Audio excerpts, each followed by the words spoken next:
छोट मोट धमकी से डरे ऊ बेकारे हवे।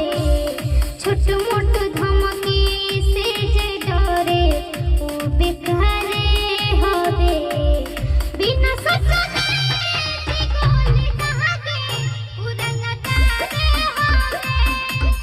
बिना पूछले जे गोली कहाके ऊ रंगदारे हवे।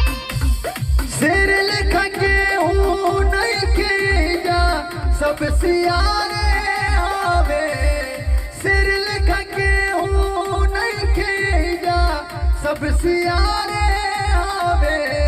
तभी न सोचले गोली मारे ऊ रंगदारे आवे।